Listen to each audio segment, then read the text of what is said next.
All right, what's up, guys? Welcome back to another episode of the Living the Dream podcast. Today on the show, we have Dr. Egypt, who is a multi-passionate healer, poet, metaphysician, and non-linear creative. Egypt, how you doing?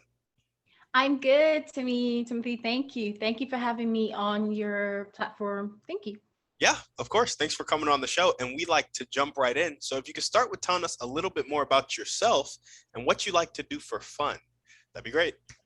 Oh, great. I like that. So a little bit about myself. So I'm a very curious person. I really like to follow and carve my own path in life. I'd say I'm almost like an equal blend of an artistic and a scientific based personality. I like to integrate using both sides of my brain.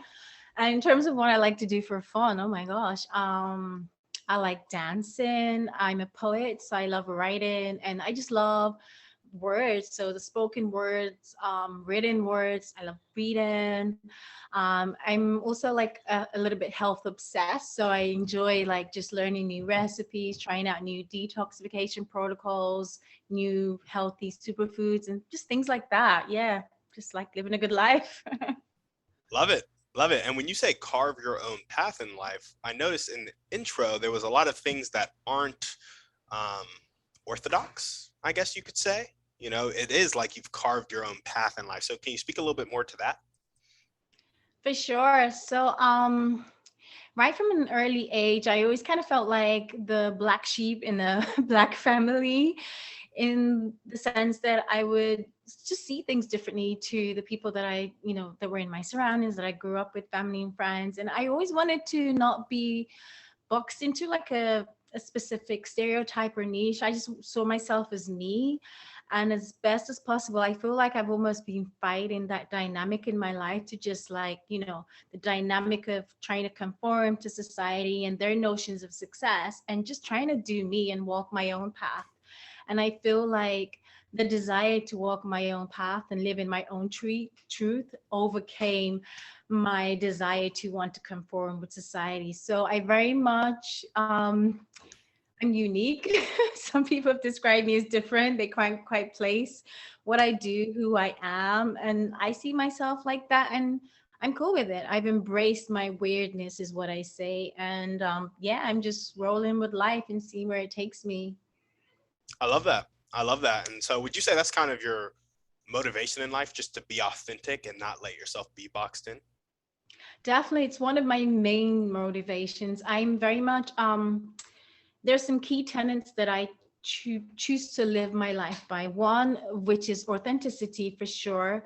Truth, just following the path of truth, like discovering what is true and unlearning false truths, and just very much living a life of freedom and authenticity as best as possible, and hopefully just inspiring others in their own path of freedom and authenticity.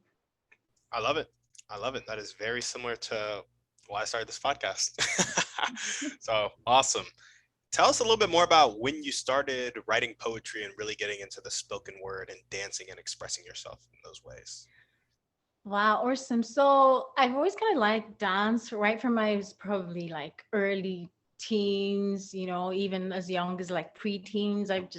I mean, nothing professionally. I haven't done professional dance, but I embrace dance as a form of self-expression, as a form of processing my emotions, whatever I was going through at the time. So I've always loved dance and I still do. In terms of poetry, I would say probably early teens. I used to like read a lot of philosophy, mostly Western philosophy I started out with, and then I branched into like Eastern philosophies, which their philosophy and spiritual systems are very much intertwined with poetry. They have that like woven in. So I love poetry just as a form of exploration and expression, and the language is very beautiful the way it comes across in poetry. So I started to try my hand at poetry and realized I have a penchant for it, and just I've been writing poetry ever since. And I grew up in the UK, and I used to like at one point just go to a lot of like poetry festivals, open mics, poetry slams. I didn't really perform in the open mics, but I listened a lot. Yeah, it's just something that I really love. And yeah, and I write poetry at least every other day. Yeah. There we go. There we go. Have you published any poetry books? Not yet. I have been published in anthologies and I have my own poetry book in the making, but I haven't, like you think I would have published by now. But I have so many like side projects and creative projects going on. Oh my God. Yeah, yeah, no, I feel that. Awesome. Well, last thing I want to touch on before we get more into your dreams and goals, I noticed you said that you are kind of health obsessed, always looking for new recipes, superfoods. What are some of your favorite healthy meals and superfoods? Just because I'm always trying to be more healthy too. So, Oh, fantastic. Well, oh, this is an interesting one because I'm plant-based. So essentially I'm vegan. And I eat kind of 70 to 80% raw foods. I'm a raw foodist as well. So a lot of my food options tend to be minimally processed or raw. And I do make some cooked vegan recipes. I rather like just simple foods like, I love smoothies, but I say I make smoothies that are like powerhouses. So I'm an herbalist, I'm a naturopathic physician as well. So like I would make like a basic, say, banana, strawberry, and blueberry smoothie, and I would like throw in ashwagandha or medicinal mushrooms or faux tea powder or Asian ginseng. So I like to herbify my smoothie so that like I'm getting the nutrients and the nourishment, but I'm also incorporating healing benefits of the herb according to whatever physical challenges or health goals that I'm trying to achieve. So I like to incorporate herbalisms in just everyday culinary practices. Like I could be making a soup and I'll just add some like nettle leaves to add more iron to the soup or just to make it richer and things like that. So I love playing around with herbs and yeah, different superfoods, just so many things that I do with foods and superfoods. You could be here all day talking about it. yeah, yeah, no, absolutely. I love that. And when did your health journey start? Like, have you always been vegan or did you make a shift at some point in your life because something happened? Yeah. So no, I've not always been vegan. I was just, my family I grew up with, we at just like standard diet at the time in the UK. And my background is West African, like I'm second generation British Nigerian. So it's a typical Nigerian diet is, like if you don't eat meat every day, it's not a complete day, basically. So it's very different from how I grew up. But I used to have like some chronic health issues. And I would say four changes brought it into my life that when I was about 15, I moved in with a housemate and she was from Mauritius. And she was older than me with a few years. And she was plant-based. She was vegetarian. And she was a way better cook than I was. My parents weren't with me at the time. It was me and her and some other girls. We shared a house together. So I started to try out a lot of her meals, her vegetarian meals, because she was the main cooker in the house. And one, I found that they were quite yummy. And secondly, the more I ate her food, like a lot of my health complaints started to get better. So I think that was my main shift point that just caused me as a curious person to start to learn more about plant-based nutrition and like herbs and healing protocols and detoxification and just natural living. And yeah, a lot of my complaints just went away. And that was the major thing that just got me on that healing path. Yeah. Mm, there we go. I love it. Well, awesome. Let's go ahead and jump into your dreams and goals now. What is your vision for the rest of your life? Wow, that's a deep one. Okay. I think that's quite like it's tricky to sort of envision what you want for the rest of your lives. I consider myself a multi-passionate person, so I don't really see myself as having a singular purpose or a life goal as such. But I would say more like I'm guided by guiding principles. There's a way that I want to live my life. Like for me, my guiding principles would be things like intentional. I want to live a life that I feel that is I've incorporated a lot of deep reflection, a lot of conscious thought, because I think especially in this sort of busy go Western lifestyle, it's easy to live our lives on autopilot or to revert back to the programmings of society or our upbringing without truly sitting back and saying, what do we want for our lives? How do we want to live our lives? So for me, a big thing is that I want to consciously choose most things in my life. I want to live intentionally. I want to live a life of freedom and authenticity. And just, I want to, without being too specific, I want to empower people with that, through walking in my own truth, to give them permission and inspiration to walk in their own truth and power, whatever that may be. So it's pretty vague yet specific, if that makes sense. And that's just what I want: a calm, peaceful, powerful, inspiring, alchemical life. Yeah, I love that. So I got live by your guiding principles, one of which is intentional. Are there any others that I missed? Freedom, truth. Yeah. And for me, I'm a spiritual person. So, like, for me, it would be like a consciousness based or spirit informed life. I just feel like as humans, we're mind, body, spirit. And so, whatever people's spiritual practices who may be listening to this, is, sometimes it really doesn't matter, as long as we're walking in our truth, we're not hurting other people. I just find when we add an element of spiritual guidance, it makes life more meaningful for me anyway. For some, I mean, some people are atheists, so Yeah, maybe not. But and it doesn't have to be religious. It could be with religion, or it could just be through spiritual practices. But for me, it's a big one, just to live a more conscious life. Yeah. I love that. I love that. For some people who are listening to this right now, they may be on the verge of wanting to become more conscious. What would you say to them? Oh, that's a great question.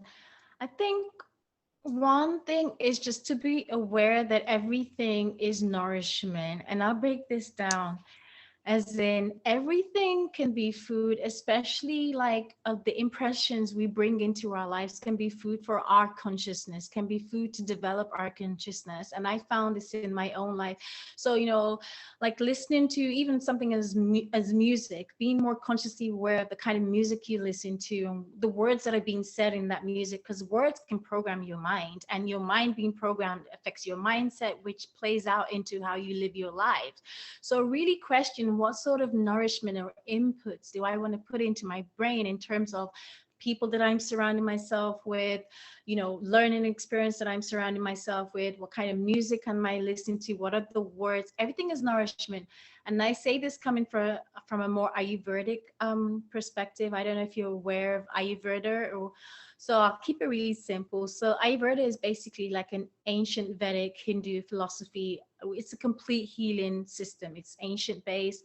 And in Ayurveda, they speak about nourishment can come from everywhere. It's not just in our food, but it's also our impressions. What impressions that we have that feed into our senses. Like, some people can notice they're in a space that's like disorganized looking, chaotic, busy, like no organization, and they instantly feel stressed because that environment has acted in a way as to disturb their peace of mind. So just being aware that, like, the books you read, the audio you listen to, the people you surround yourself to, the foods you eat, everything has a part to play in your consciousness. If you really see it as, okay, what nourishment or what food apart from what we eat am I exposing myself to, it allows for a more conscious, intentional life. I love that. I love that. It really reminds me of As a Man Thinketh, and it's a book by James Allen, and he talks about, like, kind of similar to you, although you were kind of just saying not just food, but there are other inputs. He was talking about the other inputs, but then he also made the conclusion that, like, food really affects your thoughts, and like clean eating can lead to clean thinking and all that good stuff. And I just love how it's all tied in together, and how you are so aware of that and helping others to become more aware of it by becoming more conscious yourself. So I applaud you for that. Thank you. Yeah, of course.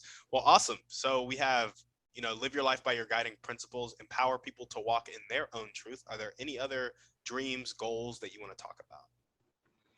I think for me, another one would be to, I feel like, okay, now I'm 40, and feel like I've spent a large part of my life just learning a lot. I mean, I have two doctorates, so I feel like I've spent half my life in school, you know? So I've been learning a lot, and I've been a curious person. I've always like been doing research and reading books and going to conferences and seminars. I just feel like I'm at the point where I want to just share some of the wisdom and guidance to other people. So to as to bring more inspiration to them. And I think like, and that's, it's beautiful, like with the work that you're doing, because I see you as being a conscious creator. You know, you're stepping into that role of, you know, establishing your online presence in your business, in your podcast. You're really giving out onto the world, because I think it's easy for us to just, especially nowadays, you could just spend the whole day consuming, right? You're shopping, or you're on social media, or you're being entertained, and you come home to Netflix and it's like music and this and that, or different games. But it's beautiful when we actually realize that, like, for me, fulfillment comes from also being creators into the world, bringing some of our own vision and our own voice into the world. So I think for me, I'm just at the point where I feel like I'm still learning and growing, but I want to put that knowledge out there, and maybe just do more conscious collaborations with people like yourself that I can learn from, I can grow from, I can collaborate with. I just feel like that's kind of like more in of the direction I want to go more in. Yeah. Yeah, yeah, I love that. So sharing wisdom and guidance with other people, but also collaborating with other people to both grow them and grow yourself. Yes. There we go. There we go. Awesome. Well, this leads us perfectly to our next question, because it's all about collaboration. If there were one or two people that you could meet right now, and this could be a specific person or a type of person, and they would really help you take the next step towards your dreams and goals, who would they be and how would they do it? Oh my. Oh, that's a good one. Okay. Wow, that's a really good one. I'll start with a type of person rather than a specific person first. I would say the type of person I would have wished to have met him or her, you know, much earlier in my life, would be someone who would really help me break through the mental barriers that I had grown up with, and made me to embody a mindset of empowerment and freedom from a very young age. Like a mindset of like, I can do it, a mindset of, you know, just knowing that I could have lived the life that I wanted to, just a much more younger, let's put it that way. So someone with that kind of mindset would have been beautiful to have met. A specific person, oh my God, there are like so many, but I would say one, Nikola Tesla. I really liked, I thought he was a visionary for his time. You know, he was a genius. His ideas were fresh, how he looked at consciousness and energy, and just reading and learning some of his works now, like, you know, almost 100 years later, it's like, oh my God, this guy was a genius. I would have loved to just like have tea with Nikola Tesla one afternoon. Yeah, yeah, no, absolutely. I love that. I love that. Do you think there's anybody around who is like a religious follower of Nikola Tesla that you are could be like in contact with? Not that I know of, but there is a teacher. He's a kind of like consciousness, spiritual based teacher, and he does incorporate some of Nikola Tesla's philosophy into his teaching, although he teaches a whole lot of other things that are really mind blowing. His name is called Santo Bonacci. So it's like Santo, Santos, and he has like tons of videos on YouTube. But actually, he's probably my third one if I were to add somebody, and he's alive, which is good. But his teachings have just shifted my thoughts on reality and living like dramatically. So Santo Bonacci for sure. I love that. What is the biggest shift that Santos has kind of helped you make? Oh my gosh. Oh, that's a good one. And it depends where listeners are coming from. But for me, it would be like he has a philosophy about syncretism, which essentially he considers the universal language that ties in astrology, theology, science, you know, natural sciences. It's like a universal language, or that the universe is guided by and operates under. And regardless of what you're studying, be it art, chemistry, biology, religion, everything can be sort of distilled down to that universal language. And he uses a model of astrotheology and syncretism. I mean, I'm not really doing it justice in the explanation, but for any of your listeners who wants to explore this concept more, it's definitely worth having a look at Santo Bonacci and his syncretism work. It's literally mind blowing. I love it. I love it. That reminds me of I'm a big Napoleon Hill fan, mainly because Yeah. yeah, I'm really big on the kind of journey towards success. And what I've realized is it's not just about money. That's what I thought for the longest time. And longest is relative because I'm 22. But that's what I thought for a while. But I was like, oh no, like success is, in fact, none of it's really about money because money is kind of imaginary. Like you can kind of Yeah. just get it from a lot of places based on creative deal structures and whatnot. But what Yes. success really is like that kind of life fulfillment and being able to like accept yourself. And another big thing Yeah. I'm learning is like uh getting rid of expectations. Like Yes. that's where a lot of dissatisfaction and sometimes satisfaction comes from, if the satisfaction is coming from the wrong place of like you have an expectation and you fulfilled that expectation, so now you're happy for a brief moment, or Yes. you didn't meet that expectation, so now you're really sad and distraught. And the Bible talks a lot about like contentment, and I'm starting to be able to wrap my head around that now of like, oh my gosh, all of my expectations in my life, all of it's all leading to like my negative thought And cycles and pain. pain. It's all like intertwined. And so Napoleon Hill, similar to Santos, I think it's like this, what was it, syncretism? Syncretism, yeah. Syncretism, he talks about kind of a fundamental, not truth of the universe, but like a fundamental like energy, and how everything's like vibrating at that Yes. energy level. And so like you're like you can relate to like the table that my laptop is sitting on, because like the molecules in the table are like vibrating to keep the table solid, like they're vibrating Yes. at a certain frequency and all that good stuff. And I was skeptical for the longest time, but I was like, no, it's like it's true. Like it doesn't matter if I'm skeptical or not. It's like that's how the world is Truth. working. It's truth. Yeah. Yeah. And so it just blows my mind. So I'm gonna have to look up is it Santo or Santos? So it's Santo, but it's spelled Santo. So Santo. Wait, Santos Bonacci. Okay. Gotcha, Yes. gotcha. Yeah, I'll have to look him up and look up some of his videos on syncretism, because while it's something that I touched on in Napoleon Hill, I know that there are a lot of other books and teachers out there that kind of speak to energy and energy healing and just being more conscious, right? Like Yeah. another one is The Power of Now by Eckhart Tolle. Oh, I love Eckhart Tolle. Yeah, that was such a good book. He he got me in the beginning of the book when he said, it came to a point where was telling myself that I hate myself. And I was like, if I hate myself, there must be two of me. And when he said that, he's like, there's one that's like not true, and then there's one that's true. And then he talks about taking that concept and then becoming an observer of like your mind and being able to be in the now by just not judging yourself, accepting thoughts as they come and go and all that good Yeah, stuff. So great book, great book. it is. Awesome, awesome. Well, how about we jump to our next question, which is name the most important one or two things that everyday people can do to really help you accomplish your dreams and goals.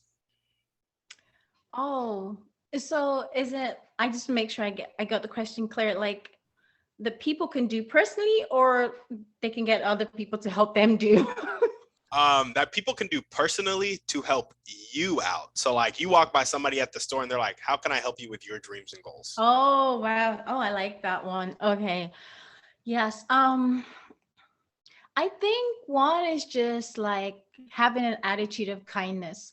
It's as simple as that. Kindness and compassion. I think, we all have a lot of stresses, and a lot of people are just walking around like just like all pent up and miserable and spewing out negative energy. But we can do so much for another person to just cheer themselves up, cheer them up, give them, send positive energy direction just by being kind, just by like, offering me a smile, a nice word of encouragement, or just refraining from saying something mean. Yep. That is a help alone.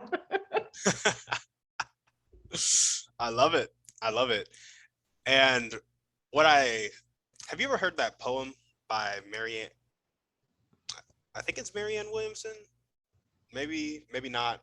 But it's our deepest fear is not that we are inadequate. It's that we are powerful. Yes, yes, yes. Yeah, that is a great poem. And even more than that, I love how when I ask this question, a lot of people will answer basically like be your best self or be kind or be compassionate. It's rarely, it happens of like send me referrals. Like, of course that happens, but it's also like um, be a good person, like live your dreams and goals, be a free person, because when you're a free person, you add so much value to the people around you, which ultimately comes back and adds value to my life too. So I love that that's your answer as well.